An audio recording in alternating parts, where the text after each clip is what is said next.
Welcome to this explainer. Today, we're diving straight into the stark medical reality of what your daily drink is actually doing to your body.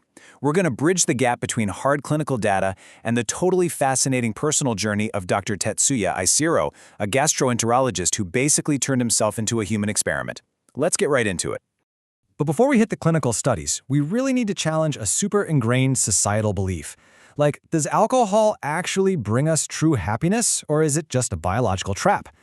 You know, most of us firmly believe we need that drink to unwind and find a little joy at the end of a really long, stressful day, right? We treat it like a well-deserved reward. But, as we're about to see from the medical evidence, that feeling of reward might actually be a very clever and very dangerous illusion. Section 1. The carcinogen in your glass. So to understand the true impact of alcohol, we've got to look at exactly what happens inside our biology the literal moment we take that very first sip. When you drink alcohol, your body absorbs it and sends it straight to your liver to be metabolized into this substance called acetaldehyde. Now, the World Health Organization classifies acetaldehyde as a Group 1 carcinogen.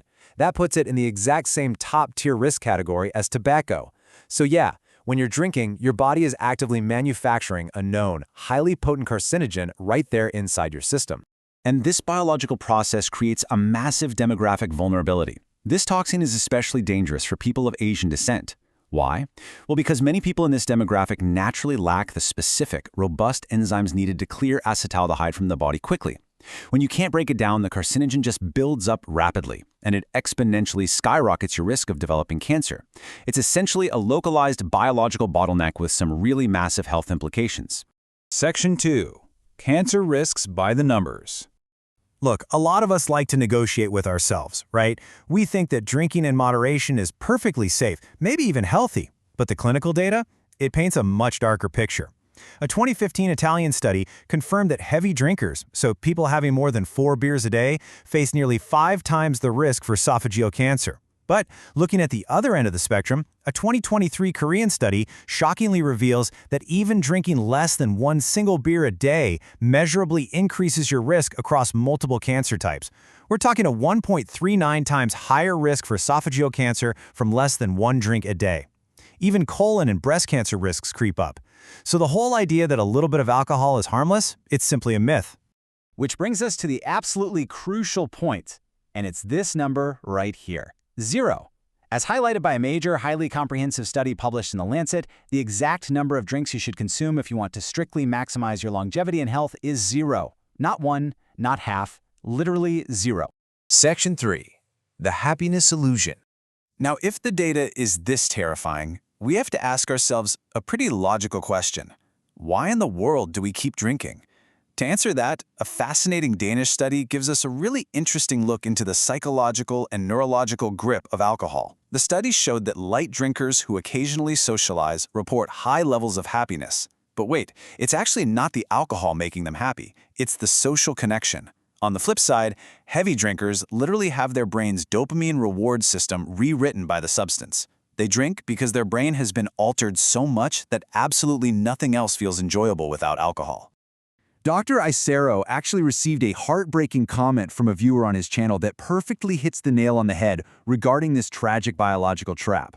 The viewer asked, "If I don't drink, what am I even working for?" Think about that. You aren't drinking for fun anymore. You've become a total slave to that one evening glass just to feel a baseline level of normal. The alcohol has completely hijacked your brain's reward center. Section 4. The 70-day sobriety experiment. And listen, this isn't just some abstract theory for Dr. Isiro. He used to consume up to 10 drinks a day himself. He didn't even feel like he had a problem until severe alcohol-induced joint pain in his knees and shoulders essentially forced him to attempt a strict 70-day sobriety experiment. And wow, the before and after results of his 10-week journey are just a total, visceral transformation. He lost significant weight and belly fat simply by cutting out the massive empty calories from those 10 daily drinks. People actually started telling him he looked entirely different, visibly younger, with glowing skin. But honestly, the most profound change was his sleep. He stopped waking up at 3 a.m. He eliminated his need for prescription sleeping pills entirely. And because he wasn't drinking or hungover, he suddenly gained time for an hour and a half of daily stretching, not to mention saving a considerable amount of money. Escaping the alcohol trap literally gives you back your body, your sleep, and your time. Section 5. redefining your alcohol intake. So right about now, you might be thinking, okay, there's no way I could do 70 days cold turkey like Dr. Acero did. Well, the good news is you don't necessarily have to do that to start reclaiming your health and happiness. Modern medical approaches actually highly encourage a Japanese concept called gainshu, which broadly translates to harm reduction. Instead of that really daunting, often fail-prone strategy of forcing total abstinence on yourself, gainshu focuses on empowering yourself to steadily decrease your intake. Every single drink you skip is actively minimizing your cancer risks and giving your brain a genuine chance to heal. And hey, if willpower alone isn't cutting it, science definitely has your back. There are medical interventions available today, like the medication Selincro, which contains nalmefene. This stuff is completely fascinating. You take this pill, and it actively blocks the dopamine rush of drinking, meaning you can still drink, but you just don't get that high. It quite literally turns off the brain's uncontrollable desire to keep binging after the very first sip. It stops that slippery slope completely dead in its tracks. So we've looked at the hard data, we've seen the undeniable medical evidence that even one single drink is a carcinogen. We've explored the biological trap of the dopamine reward system, and we've seen the incredible physical and mental benefits of just stepping away from the glass. You have the tools now, whether it's harm reduction or medical aids. So the only question remaining for you is this: when will you decide to take back your happiness?